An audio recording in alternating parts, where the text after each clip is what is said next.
Exports کی آپ نے بات کی تو نارملی ہم یہی دیکھتے ہیں کہ پاکستان میں عموماً جو بھی چیزیں ایکسپورٹ ہوتی ہیں ان کی جو جو چیزیں ایکسپورٹ ہوتی ہیں جو ہمارے لوکل مارکیٹ میں اویلیبل ہوتی ہیں ان کی کوالٹی میں ایک سبسٹینشیل ڈفرینس ہوتا ہے. تو یہ ایسا کیوں ہے اور آپ کی کمپنی میں جو ٹیکنیکس ہیں وہ کتنا ڈفر کرتی ہیں باقی کمپنی سے؟ دیکھیے جیسے میں نے پہلے بات کی نا، اصل چیز ہے کہ آپ کہتے ہیں میری کوالٹی بہت اچھی ہے، میں کہتا ہوں میری کوالٹی بہت اچھی ہے، تو ہو will decide? The certifications and international standards will decide. اگر آپ نے کوئی دوا امریکہ میں بھیجنی ہے تو اس کے لیے آپ کو U S F D A کا سرٹیفکیشن چاہیے. اگر آپ نے دوا کے علاوہ کچھ چیزیں بھیجنی ہیں جیسے فوڈ ہے، نیوٹراسوٹیکلز ہیں، وائٹامنز ہیں، تو این ایس سرٹیفکیشن آپ کی کافی ہیلپ کرتی ہے. جی ایم پی سرٹیفکیشن آپ کی کافی ہیلپ کرتی ہے. تو سرٹیفکیشنز جو ہیں جیسے ہی پاکستانی کمپنیز اب کے بہت زیادہ لوگ سوچ رہے ہیں اس طرف، they are going towards the international compliance. جب آپ کمپلائنس کر لیں گے تو دنیا میں آپ دیکھیں، اگر 100 روپے کی دوا بکتی ہے تو 52% is only in U S, because of the high cost of the medicine. ان کا میڈیکل کیئر بہت اچھا ہے. تو ہماری ڈیسٹینیشن یہی ہونی چاہیے کہ ہم دنیا کی جو اسٹرینجنٹ مارکیٹس ہیں وہاں پہ اپنا اسٹاک بیچیں اور وہاں سے ڈالر اپنے ملک میں لے کر آئیں.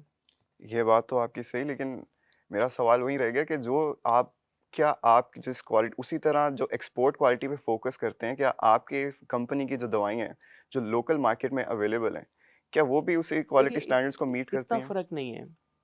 لیکن فرق فرق صرف ہے. چیکس کا ہے. فار ایگزامپل کہ آپ نے ہر سٹیپ پہ ایک چیک ایڈ کر دیا اور ان کے سٹینڈرڈ کو کمپلائی کر لیا. آپ اگر بنا رہے ہیں ایک بی ایم آر 10 پیجز کا، وہ کہتے ہیں your B M R should be of 72 pages. تو ایسا فرق نہیں ہے کہ آپ بالکل 100% ایک کا فرق ہے. صرف یہ ہے کہ اس کو اپنا مائنڈ سیٹ چینج کر کے ان سٹینڈرڈس کو ون بائی ون آپ نے کمپلائی کرنا ہے. Once you are on that road تو نتھنگ از امپاسبل.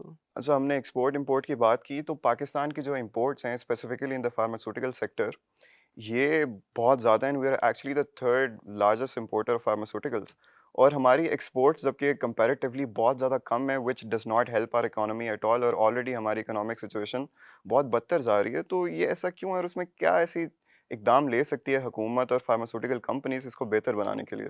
دیکھیے یہ تھوڑا سا میں آپ کے فگرز کو کریکٹ کروں گا کہ رائٹ ناؤ جو لوکل فارماسیوٹیکل انڈسٹری ہے they are producing 95% of the medicines جو کہ ہم سب لوگ یوز کر رہے ہیں.